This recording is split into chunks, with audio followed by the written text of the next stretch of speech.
Johnny మాస్టర్కి ఇంకా పెళ్ళి అవ్వలేదని అమ్మాయిలు చాలా మంది ఐ లవ్ యూ చెప్పడానికి రెడీగా ఉన్నారు. ఇలాంటి టైంలో మీరు మీ లవ్ స్టోరీ చెప్పకుండా ఈ స్టోరీ చెప్పారు. అసలు లవ్ స్టోరీ ఎలా స్టార్ట్ అయింది? లవ్ స్టోరీ ఏముంది, నేను బోర్ కొట్టినప్పుడల్లా రవీంద్ర భారతికి వెళ్తుంటా. అక్కడికి వెళ్ళి అక్కడ అదేదో జరుగుతూ ఉంటుంది షోస్ ఎవ్రీ టైం. వెనకాల కూర్చుంటా, వెళ్ళి బ్యాక్ కూర్చొని చూస్తూ ఉంటా జానీ మాస్టర్ ఎవరికి తెలియకుండా. అసలు నేను ఉన్నప్పుడు కూడా అంటే ఇంత పేరు రాకముందు నుంచి నేను అక్కడికి వెళ్ళాను. నాకు బోర్ కొడితే అక్కడికి వెళ్తా. వాళ్ళు భరతనాట్యం చేస్తూ డ్రామాలు చేస్తుంటే నాకు నవ్వు వస్తుంటుంది. వాళ్ళు చేస్తుంటే అది నవ్వుకుంటూ చేస్తూ కొంచెం ప్రశాంతంగా అయ్యి తర్వాత వచ్చేస్తుంటా. అక్కడ ఓ అమ్మాయిని ఒక రెండు కళ్ళు చూసాను. 2 కళ్ళు ఐశ్వర్యలాగా ఉంటాయి కళ్ళు అవి చూసాను. తర్వాత ఫేస్ చాలా బాగుంటుంది ఆమె, డాన్సర్. అది బాగుంది అని అప్పుడు కొంచెం కనెక్ట్ అయ్యి డైరెక్ట్ ఆమె దగ్గరికి వెళ్ళిపోయి, మీరు ఏం చేస్తాను, నేను డాన్సర్ ఇలా క్లాసికల్ ప్రోగ్రామ్స్ చేసుకుంటాను, ఇది నా దగ్గరికి డాన్సర్గా అదే అసిస్టెంట్గా చేస్తారా అని అంటే, లేదు నేను చేయను అని చెప్పి తను వదిలేసి. ఫస్ట్ నేను మాట్లాడదామని వెళ్ళినప్పుడు వాళ్ళు నాకు మిస్ అయినారు అక్కడ రవీంద్రభారతిలో. తర్వాత అయిపోయింది. ఒక 1 year తర్వాత 1.5 year తర్వాత మా యూనియన్లో కనబడింది ఆమె. So almost 1 year gap. So మీకు కళ్ళు మాత్రం గుర్తున్నాయి అలాగే. 1 year యూనియన్లో కనబడింది. ఎవరబ్బా అని చూస్తే తను వెనకాల చూసాను. తను అరే ఇది బాగుంది, ఇది చేశారు, ఆ రోజు చూసిన అమ్మాయి అని చెప్పి తనతో మాట్లాడదామని ట్రై చేశాను. అప్పుడు మిస్ అయిపోయింది. నాకు మిస్ అయిపోయి కనబడలేదు.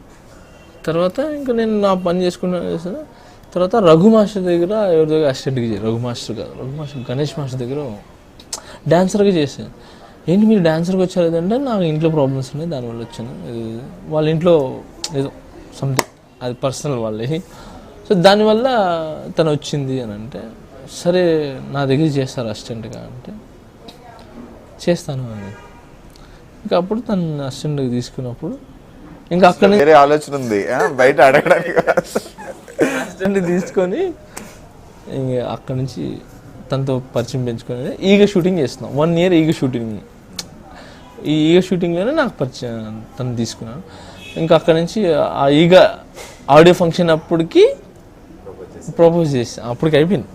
ప్రపోజింగ్ అయిపోయి ఆడియో ఫంక్షన్ అప్పటికి పీక్లో ఉన్నా. అంటే ఇంకా మేము ఇద్దరం డిసైడ్ అయిపోయినాం ఏంటంటే, నాకు ఎంబీబీఎస్ ఎవరైనా డాక్టర్ అయితే బాగా ఇష్టం. డాక్టర్ ఏదైనా చదువుతున్నా ఏదైనా, ఎందుకంటే అది దేవుడి తర్వాత దేవుడు అంటారు వాళ్ళని. సో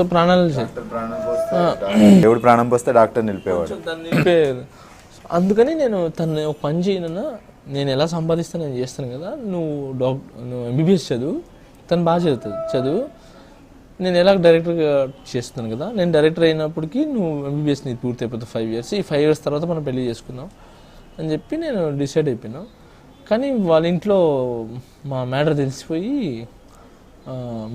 నేను ముస్లిం తన హిందూ కదా, సో ఒప్పుకోలేదు వాళ్ళ ఇంట్లో.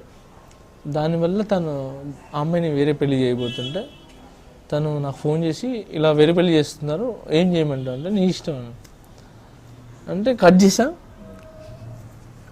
ఇక్కడ అమీర్పేట్ బిగ్ బజార్ దగ్గర బ్లూ డ్రెస్ వేసుకొని నడిచి వచ్చేస్తా ఉంది. దగ్గరికి వచ్చేసా. ఏంటి నాన్న అంటే, వచ్చేసాను, పెళ్ళి అయిపోతున్నా వచ్చేసాను. సరే ఓకే ఏం చేద్దామంటే, నేను వచ్చేసాను నీ ఇష్టం.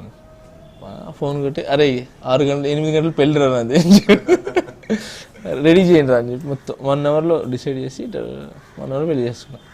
8:30 పెళ్ళి చేసుకుని ఇంకా ఇంటికి వెళ్ళాము. గెట్ అవుట్ అన్నారు. మా ఇంటికి వెళ్ళాం. ఇంట్లో కూడా గెట్ అవుట్ అన్నారు.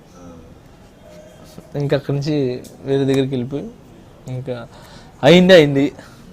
చిన్నప్పటి నుంచి నాకు కొన్ని కోరికలు ఉన్నాయి, నేను అవి తీర్చుకోవాలి అని 5 star హోటల్ బుక్ చేయండి అని చెప్పారు. సో ఏదో దాంట్లో బుక్ చేశారు, హోటల్ దస్పలా. అక్కడికి వెళ్ళి అక్కడ మా ఫస్ట్ నైట్ మేము ఒకరికొకరు అర్థం చేసుకొని అక్కడి నుంచి మళ్ళీ వెళ్ళిపోతున్న టైంలో మళ్ళీ మా ఇంట్లో వాళ్ళు పిలిచారు. మళ్ళీ వెళ్ళాము. అక్కడ నుంచి ఇంకా కంటిన్యూ చేసుకుంటూ వచ్చి మా నాన్నగారు తర్వాత చనిపోయినారు. తర్వాత నాన్న చనిపోయిన తర్వాత మా అమ్మగారు మా అన్న వాళ్ళ దగ్గరికి అక్కడికి తిరుగుతుంటే వెళ్ళిపోతుంది. ఇప్పుడు మేము కలిసి ఉంటున్నాం అంతే. మీ పేరెంట్స్ సైడ్ ఓకే, ఇప్పుడు అమ్మాయి వాళ్ళ పేరెంట్స్ కూడా ఓకే? వాళ్ళు కూడా ఓకే, ఓకే అందరూ కలిసే ఉంటాం, బాగానే ఉంటాం, నో ప్రాబ్లం అంతే. బాబు ఒక బాబేనా?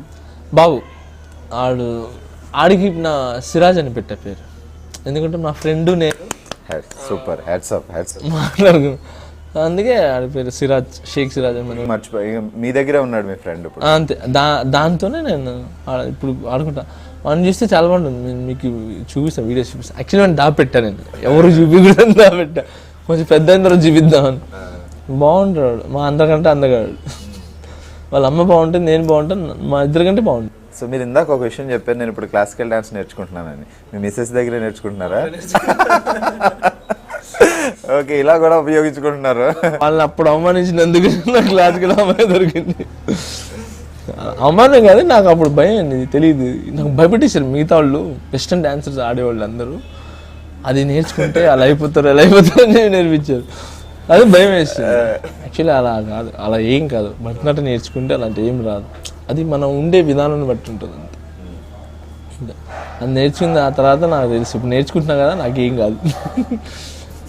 డాన్స్ మాస్టర్లో హీరోలు అవ్వడం కూడా చూస్తాం, తమిళంలో కానీ తెలుగులో కానీ. సో మీకు ఏమన్నా ఎప్పుడైనా హీరోగా, యాక్టర్గా, ఆర్టిస్ట్గా పోనీ? మా అమ్మగారికి కోరిక ఉందండి, ఇది నన్ను హీరోగా, 2 కోరికలు మా అమ్మగారికి.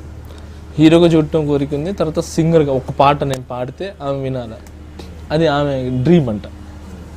ఓ హీరోగా అంటే టైం అండి, అది హీరోగా చేస్తామా పోనీ వచ్చిందా ఎప్పుడైనా? ఎవరైనా ఆర్టిస్ట్గా అడిగారా? ఎవరు అడగలా ఆర్టిస్ట్గా? మీకేం సార్ బాగున్నారు? అడిగారు, 8 మూవీస్ వచ్చినాయి హీరోగా చేయమని, కానీ నాకు భయం అండి.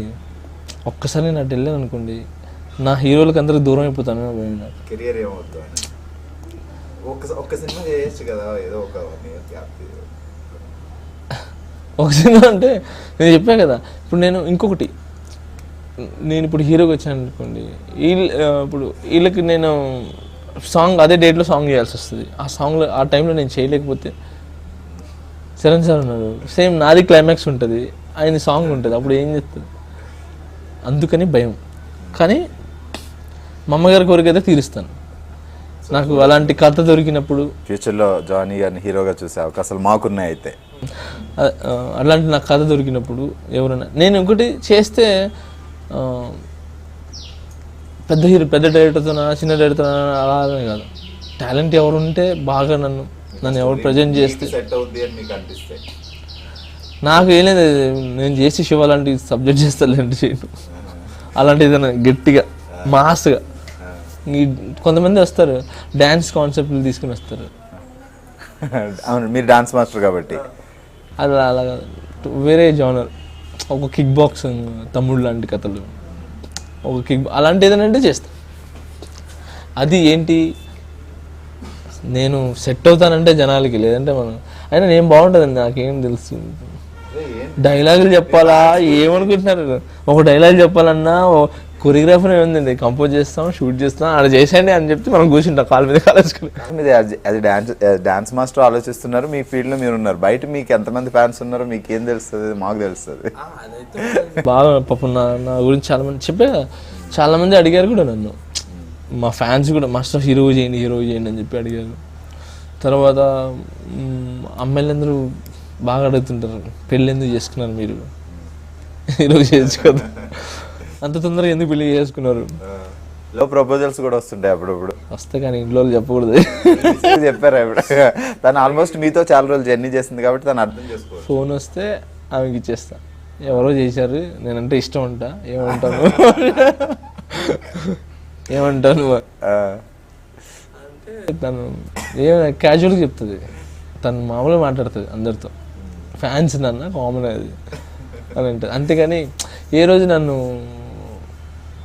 సినీ ఫీల్డ్లో ఉండి, తను సినీ ఫీల్డ్లో ఉండి యాక్చువల్లీ ప్రాబ్లమ్స్ అవుతాయి, కానీ ఈ రోజు వరకు నాకు ఏం ప్రాబ్లం రాలే.